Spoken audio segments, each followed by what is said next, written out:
Hey Purple family, welcome to Shades of Purple, a Prince podcast.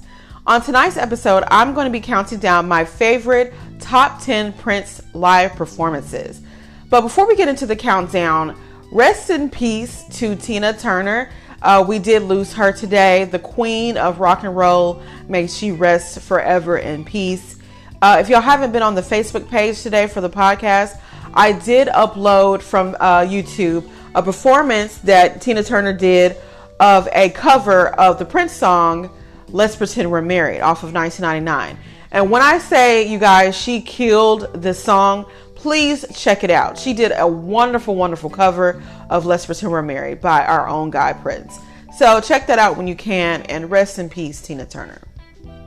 So let's get into the countdown. So how I quantified my top 10, which is basically like I do all of my top 10, is just my own personal favorites. Now, I did not have the opportunity. Well, I did have the opportunity, but I wasn't able to see Prince live in concert while he was alive, unfortunately, which I could just kick myself over and over for that.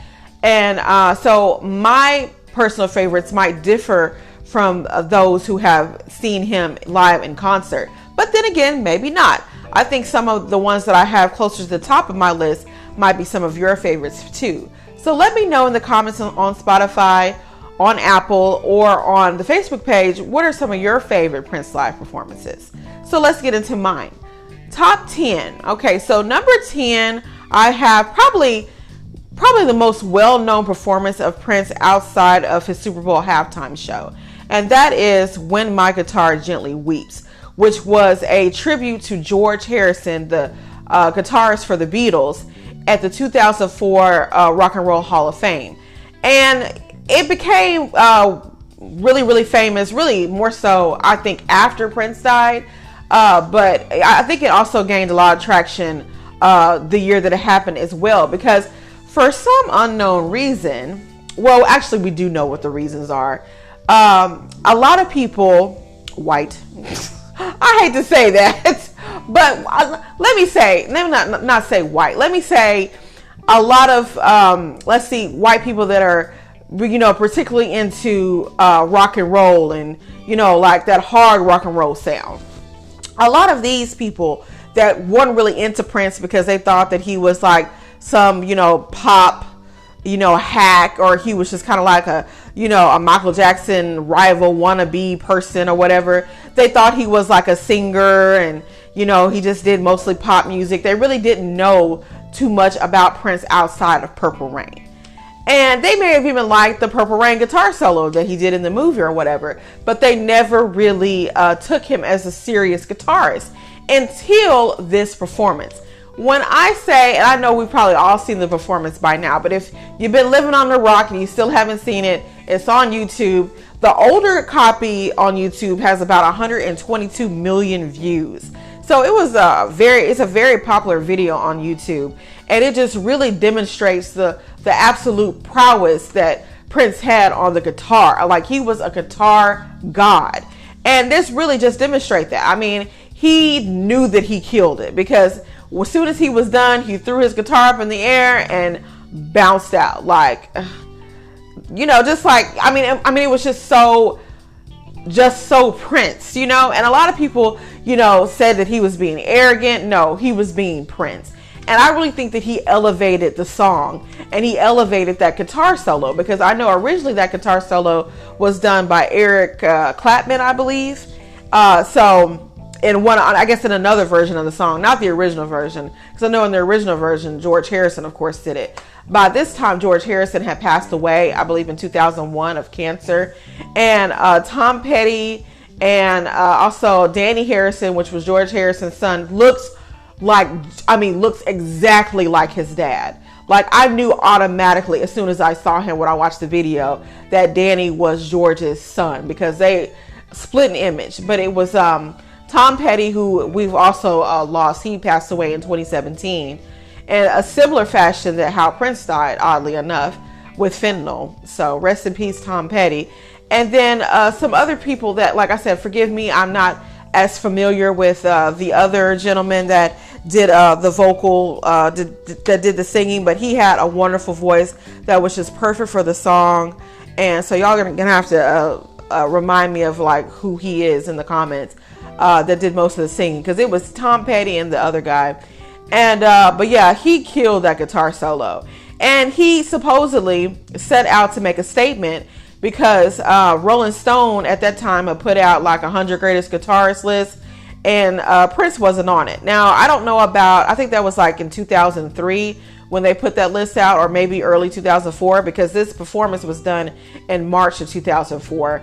So I don't know when they put that list out, but later in 2015, Prince does appear on the list at 33, which of course is still too low, because let's just keep it real. Prince is like a top 5 guitarist, in my opinion. Not top 10, not top 20, top 5. Okay, he is up there with Jimi Hendrix and the rest of them. So, but I think the reason why Prince got overlooked as a guitarist was because he was so good at everything else. Because not only was he a guitarist, he was a bass player, he was a pianist, you know, I mean, he was a drummer, like he did it all, literally. So being the Renaissance, you know, man that he was, it was just hard for people to just pinpoint, you know, and really focus on his guitar playing. But now that he has passed, he has just been so lauded by so many guitarists. And on YouTube, there is actually a YouTuber named Yes You Can Play the Guitar, and I can't remember his first name, but he has just become inundated with Prince. Like, he was just like, I can't believe I missed this. And so he has really become a Prince fan, and just about, you know, every other episode now has something to do with Prince. And there's people that, you know, hate on that, because I tend to gravitate toward YouTubers that do Prince reactions, and a lot of the people that start doing Prince reactions cannot stop. They go down that rabbit hole, which is Prince's catalog, and then people in the comments start hating on them, like, that's all you want to do is Prince. Okay, well, when you start listening to Prince, you become addicted. Okay, that's just what it is. And so for all the YouTubers out there that are you know, constantly reacting to Prince, keep doing your thing. Don't let the haters stop you. Okay, let me get off my soapbox. I just had to say that. So that is my number 10. So number 9 performance is another performance that is probably not, well, this number 9 is probably not as well known as number 10. Number 10 is very well known. Number 9 was the performance that did not air on Ellen the same year as When My Guitar Gently Weeps, 2004, of Bambi. So he appeared on the Ellen talk show. Oh, who Ellen, of course, now, who's now been disgraced, but you know, anyway, that's a whole nother issue. But because I know her talk show ended this year or like last year, I can't remember. But anyway, so back in 2004, when Ellen was in her heyday, Prince appeared on the show, I know, back in 2004 and in 2009 as well. But during his 2004 appearance, he performed, the performances that aired, I know one of them was Kiss, and I don't know what the other song was that was aired. But he played 2 songs that were not aired, and I don't know if this was at Prince's request or Ellen's request, I don't know. But Ellen requested, from what I understand, she requested the song Bambi. Now, with Ellen being a lesbian, it's kind of funny to me that she would request the song Bambi, because of course Bambi is about a lesbian that Prince is trying to persuade into, you know, getting into a relationship with, and well, really he's just trying to sleep with her, to be honest, in the song. But you know, it's about wanting, you know, having feelings for a lesbian. So I always kind of think, okay, why would she pick that song? And then I noticed both the performance that he put on in 2004 and the performance when he came back in 2009, that it looked like to me, now I know Ellen is gay, but it looked like to me she was kind of making Google eyes at Prince. Like, if she thought she would, you know, maybe go straight for a minute, then she might do it for Prince. That's kind of how Ellen was scoping your boy out. Like, I mean, y'all have to go back and kind of look at it. Maybe it was just me, but I'm telling you, Ellen probably would have went straight for Prince, okay? And the performance of Bambi was wonderful. It stood out to me because of the horns. So Candy Duffler and I can't remember I can't remember his last name, and then Greg Boyer, who was a trumpeter, did a wonderful horn rendition of Bambi. And Prince's guitar, he asked at one point during the performance to turn it up, but he was still, I don't think they turned it up, but he still did a wonderful guitar solo. And it just really looked like he was having fun.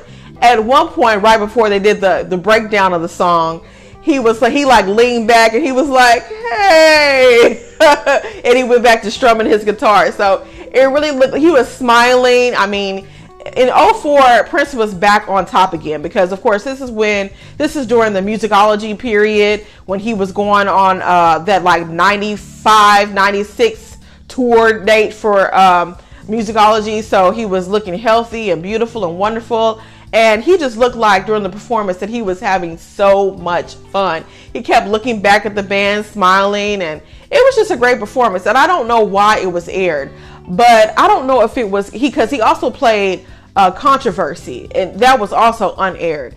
And they kind of did like a rendition of Controversy with the horn section as well, which I really liked. But one thing I noticed about his performance of this particular performance of Bambi was that, I guess out of respect for Ellen, he kind of like almost whispered not really whispered, but he really, kind of cut off some of the lyrics, because in the lyrics he says, maybe you need to bleed, or maybe, so he didn't even, I think he did say that actually, but he didn't say it's better with a man, because he said, I can't remember what it was, but he was like, look out, instead of saying, the rest of the lyric. So I guess he was trying to be respectful of Ellen when he didn't say, he said, I can't remember now. But he's like, he just kind of blurted out some of the lyrics, or didn't say them. And I thought that was interesting, but it was still a really great performance. So check it out. It's called Bambi, unaired on Ellen. And I don't know if it was that one or the Controversy one where you heard somebody say, tell him he can do Little Red Corvette and then he can go. And I'm just like, who is this? Like, so I don't know if that was one of the producers that just like, tell him he can do Little Red Corvette and he can go. So I just thought that was funny when I heard that. So check out that performance. That is number 9. So my number 8 performance is also on Ellen, when he was there in 2009 to support his Lotus Flower album. And that is the cover that he did for Crimson and Clover, which is also on the Lotus Flower album. But he mixed in Crimson and Clover with Wild Thing, which is of course by Jimi Hendrix. So he had kind of this really unique Jimi Hendrix mix, and it really worked well. Sheila was his drummer, and he had Rhonda Smith as his bassist, and I can't remember. I think it was Morris Hayes that he had on keyboard. And anyway, it was a little short performance, but he did a wonderful guitar solo as always. And he just looked really sharp. He had on the glasses and, the short tapered haircut. And he had on like a blazer, and he just looked, sexy, intelligent, or intelligent, sexy, however you want to put it. And so it was a great performance. And at the end, this is another time where I kind of thought Ellen was just like, oh my God, he's incredible. And that's what she said. She was like, you are amazing. You're a genius. She was just really, giving him his flowers. He was like, oh, thank you. And he let her, he put on his guitar for her. And she's, of course, promoted the album. Everybody got a copy. I would have died to have been in that audience, y'all, to get a copy of Lotus Flower and to hear that performance. Because the mix, even on YouTube, sounds really, really good. And then this was another performance where I could tell that he was having a good time, because he was smiling. He even laughed a little bit when he said, suck it to me one time. He just kind of chuckled a little bit. So you could tell in this performance as well, he was just having a grand old time. So that is my number 8. So my number 7 is also kind of another older performance. 2011, his performance on of 17 Days on the Welcome to America tour. So this video came to my knowledge in 2021 when they put it out on YouTube. The official Prince page, YouTube page, put this out while they were promoting the Welcome to America album. And his performance in 17 Days was just another phenomenal performance. He did kind of a shorter guitar solo, But I mean, he put in like a tribute to Tina Marie, who had passed away. So when they were going toward the end of the song, he had the singer Shelby J and Liv Warfield, and I can't remember, Alicia Filario or something like that. I think that's her name. The three singers that Prince employed around this time, and this was in 2011, 2012. They sang part of Tina Marie's song "Lover Girl" mixed in with 17 Days, and I mean it was just flawless the way they did it, and it was really a wonderful tribute because of course Tina Marie opened for Prince during the Dirty Mind tour, and so they were working buddies, and I think they were also friends as well. So Tina Marie had passed away, I believe, in, I want to say maybe early 2011, because this performance, I believe, was in like late April of 2011. So I'm not sure when she passed away. I thought she passed away in 2010, but like I said, I could be wrong. I don't have Wikipedia up to check it. But she had passed away, and he was nice enough to do a tribute to her. And that wasn't the first time that Prince shouted out his peers that had passed away. Of course, he did a couple of Michael Jackson tributes as well, and some of his other performances around this time as well. So check out 17 Days, that performance. And 17 Days is one of really my favorite B-side by Prince. And if you haven't heard 17 Days performed live, I think not only this performance, but most of his performances of 17 Days live, which he hasn't did a whole lot, but he has done a few. I've liked just about all of the ones that he has done. So check that one out in particular when you have time. Number 6 is Little Red Corvette at the Montreux Festival in 2009. So Montreux, which, okay, so I think it's in Switzerland, I believe. There was which is, I guess it's like a yearly music festival.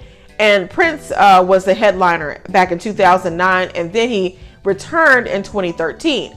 But I think 2009 was a little bit, it's a little bit more well known than the one that he did in 2013, because he did a special rendition of Little Red Corvette, and that he slowed down the tempo even more than what it already is. Because Little Red Corvette is kind of I call it a slow fast song, but he slowed it all the way down literally. So when they were doing the breakdown of the song, he kept on saying, just slow down, and he had the audience repeat it, slow down, slow down. I mean, it is like he had on his beautiful red suit.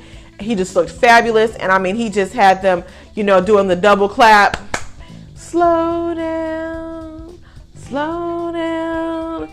I mean, so I love how Prince would change up some of his most, his more popular songs, because he spice, variety is the spice of life, as they say. And this is something I think that Prince really believed in, especially when it came to his live performances.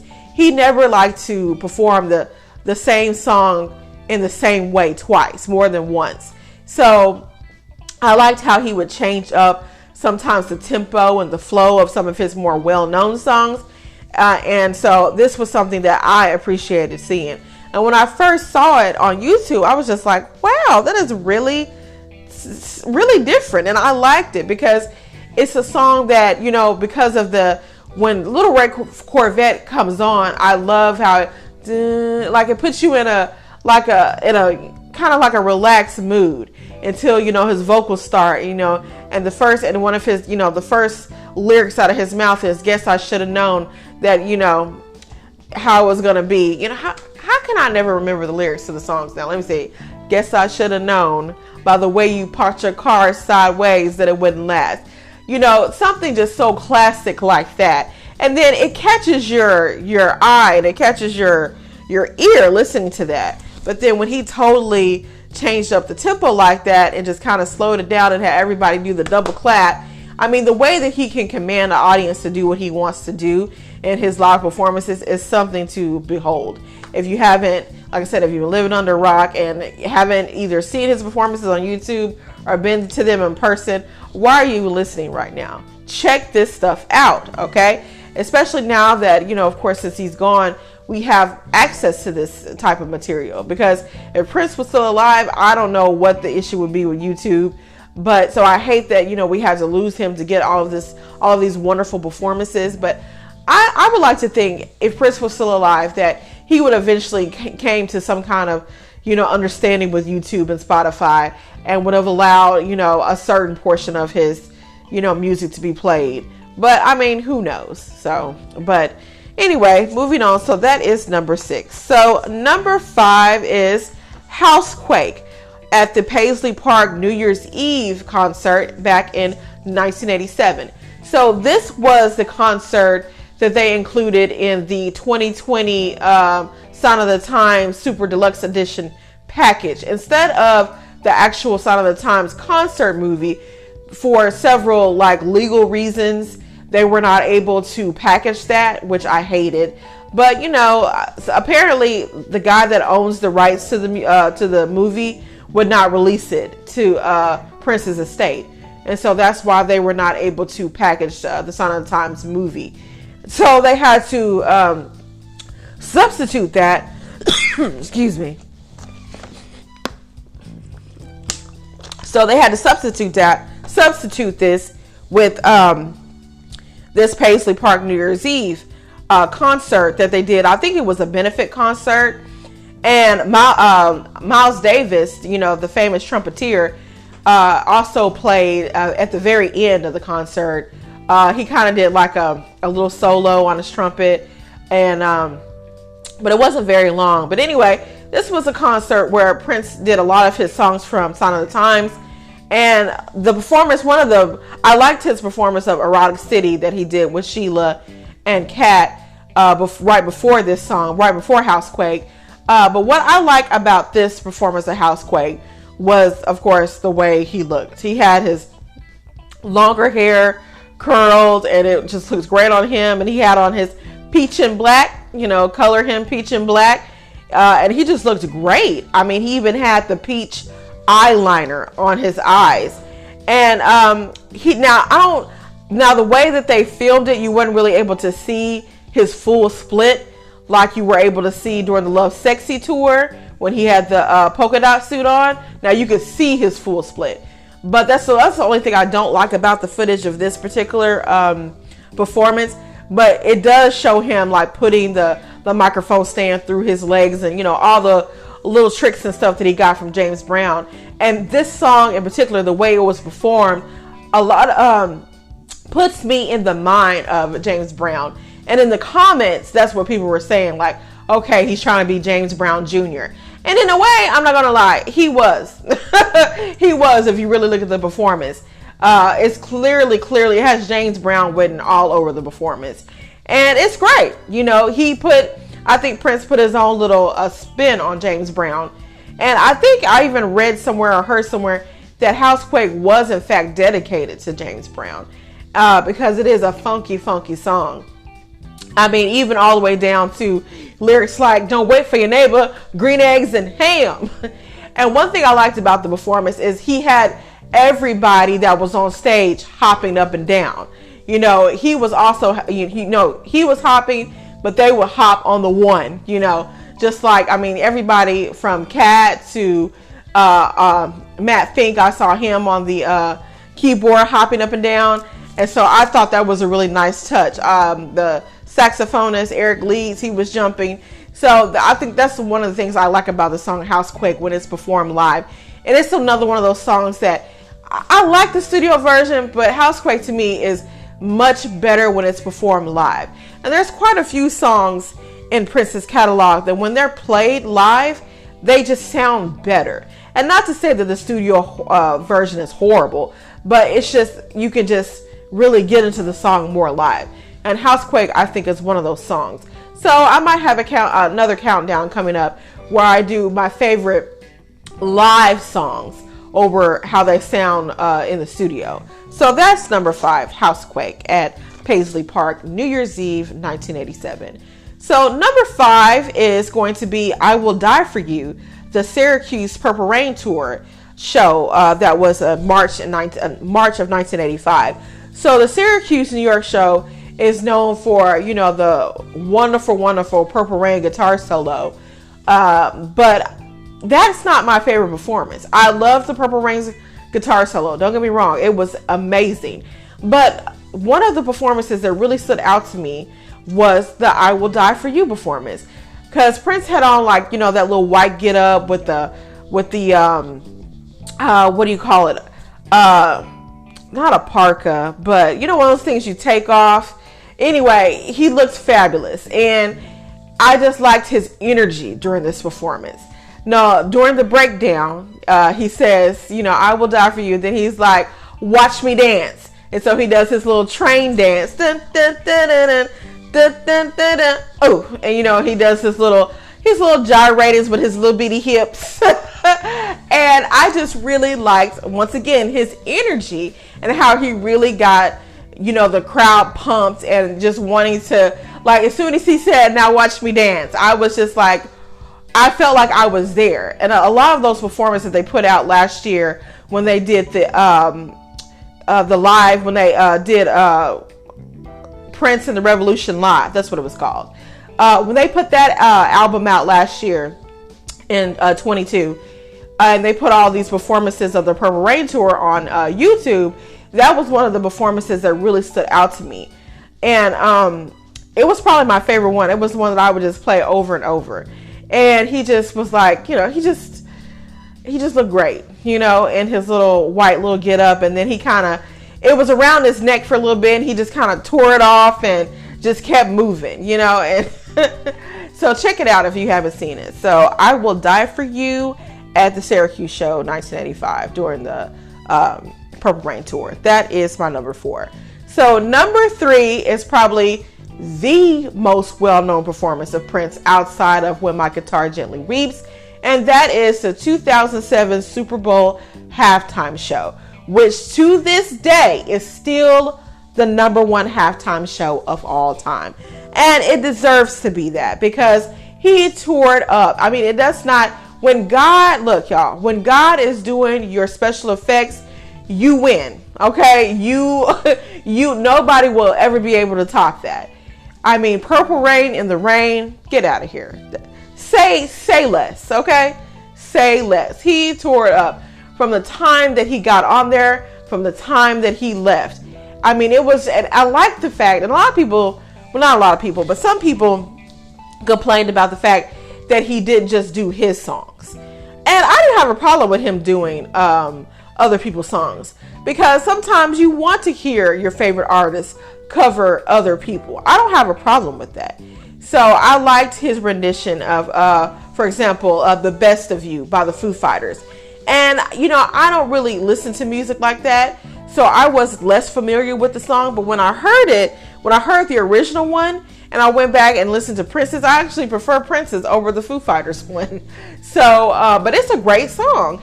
And to come to find out, David Grohl, who was the drummer for Foo Fighters, he didn't even know that Prince was going to do that. And he said he cried his eyes out when he saw that Prince did a rendition of their song.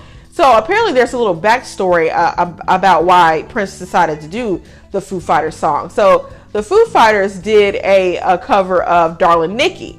And I don't know, Prince was really particular about, other artists doing covers of his songs. And so I don't know if he, had a disagreement with it or didn't like it, but eventually I think Prince was okay with them doing it. And so since they did that, he wanted to cover one of their songs, but I don't think Prince's team ever let the Foo Fighter team know that they were going to be doing that.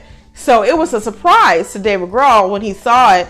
He said that, somebody else in the band or one of his friends, it's an interview on YouTube where he talks about this. And he said that he was just so shocked when he saw that Prince was performing their song. And so he said he ended up calling all his bandmates, was like, oh, are y'all watching the Super Bowl halftime show? Prince is performing our song. And so they were just ecstatic. And, he started off with Queen. We will rock you, which of course is the ultimate football stadium anthem, which I don't believe it started off like that, but this is basically how the song became. And so he did that. He did, of course, the Foo Fighters song. He did, speaking of Tina Turner, he did, that was actually a cover of, what is it called? Clearwater something. I can't remember the name of the group, but Ike and Tina Turner's version of Proud Mary is Creedence Clearwater. That's the name of the group. So actually the more well-known version by Ike and Tina Turner was actually a cover from Creedence Clearwater's song Proud Mary. But anyway, so Prince did Proud Mary as well. And he also did a little bit of All Along the Watchtower, which was another cover that was made famous by Jimi Hendrix. But that wasn't Jimi Hendrix's song. It was a cover of a Bob Dylan song. So a lot of covers on covers on covers in that performance. But I mean, when Purple Rain and the guitar solo, out of this world. A lot of people, that are more guitar, know more about guitar, saying that he messed up the solo. But you have to think about the fact that it was raining. Okay, so give Prince credit, because he could have got electrocuted out there. And that was the risk that he was willing to take, apparently. Thank God he didn't. But I still think the guitar solo was great. Even if it was out of tune or whatever. I mean, all of that doesn't matter because it was raining. So we have to give Prince his props for even wanting to do a guitar solo in the rain in the first place. So wonderful, wonderful performance. And still to this day, Rihanna was great, don't get me wrong, but she could never top Prince. And for the Michael Jackson fans that are listening, sorry, Prince's performance was better than Michael Jackson's. I'm sorry. I know that at this time Mike was, starting to have some issues with his voice, and a lot of people want to say, oh, well, he was doing all this dancing, and that's the reason why he had to lip sync. Okay, well, Prince was still playing instruments. So, so I don't see how you, but anyway, let me not get into all that. Not to say that Michael Jackson's performance wasn't great and it wasn't revolutionary, because it was Michael Jackson's Super Bowl halftime performance that really just changed the Super Bowl halftime show. So let me give Mike his props for that. But that's as far as it goes for me, because Prince's performance was completely live. No lip syncing, no none of that. So, and then he just kept it simple. He got right down to it. All he had on stage was his band and the two twins as his dancers. That's it. He didn't need no special guests. He didn't need, 50 million people on stage with him. None of that. All he had was his guitar and, his dancers, his band, and that was it. And of course, the marching band. And that was it. The marching band was just kind of an accompaniment. But he did it all. It was him. And, he had, of course, like I said, help. But that Super Bowl halftime performance, even when I, feel like watching it just out of the blue, sometimes it still gives me chills just watching it. It was great from start to finish. Okay, so let me move on. I've gushed enough about the Super Bowl halftime show.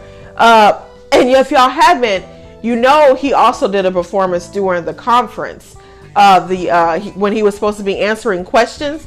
Yeah, he didn't do that. He did a performance, a great performance. And I don't see how all those reporters in that conference room could just sit there and watch that, because he did guitar solos. They did a rendition of not a rendition, it's his song, You Need Another Lover. No, he did a rendition of Chuck Berry's song. And I mean he just did like a mini concert at the Super Bowl conference, press conference. So that is also on YouTube, so check it out. Prince did not give two fucks when I say he was getting ready, like somebody was getting ready to start to ask him a question, and he just signaled the band with his guitar to start up. And I was just like, damn. And he made it seem like that he was going to answer a question, because he said, contrary to popular belief, I will be answering some questions. And so he kind of waited for the first reporter to say something, and then he cued his band up with his guitar. And I was just like, I think that was kind of a dick move, but at the same time, it was really funny. So check out you will never see another press conference like that. Okay, I guarantee you. Nobody is performing at a press conference but Prince Rogers Nelson. Okay, so moving on to number 2. My number 2 favorite performance is Baby I'm a Star at the 1985 Grammys. So 1985 was, he swept the award show, both the Grammys and at the American Music Awards. So 1985 was Prince's year. He was doing, this was of course during the Purple Rain tour. So he was doing Purple Rain, but of course Purple Rain came out last summer. And so he was now reaping all of the awards and the accolades for the Purple Rain, before the Purple Rain experience, the movie. Because at one point when Purple Rain premiered, he had the #1 selling album, the #1 movie, and the #1 single all at once. And I don't know how many other artists have done that, but I can tell you probably not many. He might be the only one that has done that. I'm not sure. So Prince was on fire in 1985. And so he already knew he had to come with it with his performance at the Grammys. And he did. He, at the end of the performance, he had everybody on stage. Chick was on stage. Everybody on the time was on, Apollonia was on the stage. Apollonia 6 was up there. But the performance was really good. At one point, he did the little, little dance that he did with Jerome Benton. And, he had Jerome, Jerome hopped over him and they did the little time shuffle. And I mean, it was just a great performance. And he owned it. And you could tell that Prince was just on top of the world at this performance. And he got off the stage. There were so many people on stage. And Prince being so small, at one point we kind of lost him. But then he came around to the front. And then he ended up going down, the steps. And, he had his hands up he had his arms up like a triumphant boxer, when he left the stage. And I mean, he killed it. He killed it in that performance. And that is another performance that if I want to go look at Baby I'm a Star, I go back and look at that performance. And it's great. Just wonderful. So that is my #2. So finally, drum roll. My favorite Prince live performance is Purple Rain 1985 at the American Music Awards. When I say, y'all, Prince killed it in his purple crush velvet Edwardian costume. I don't want to say costume, but suit. And the guitar solo was badass. You could actually see in the video Cyndi Lauper stood up on her feet when he kicked that microphone stand. Excuse me. When he kicked the microphone stand over when he was doing his Purple Rain guitar solo, Cyndi Lauper, if you just really pay attention, she got up out of her seat because, Prince, I don't know what it is that he has. Me and my husband have both wondered this, what his issue is with microphone stands, but he just does not like them. When he really gets into a performance, he will kick over, knock over a microphone stand in a minute and be like, fuck this stand. Let me do what I do. You in my way stand type shit, So that's something that he did. I mean, just listening to the guitar solo itself when it started, it's just he's done so many Purple Rain guitar solos and nobody can do it like Prince. That's why now I really don't prefer to hear Purple Rain guitar solos. And even though there might have been some good ones, I heard that Bruno Mars's guitar solo was really good, but nobody, and I mean nobody, can do it like Prince. And so I really haven't cared to listen to Purple Rain tributes and Purple Rain covers. That's just, for me, it just doesn't do anything for me. So this performance is probably my favorite Purple Rain performance outside of the movie. And it's just one that I always, like I said, gives me goosebumps when he starts that guitar solo. Because for me, the Purple Rain song really, for me, doesn't really start until that guitar solo kicks in. And when he does it live, he kills it every time.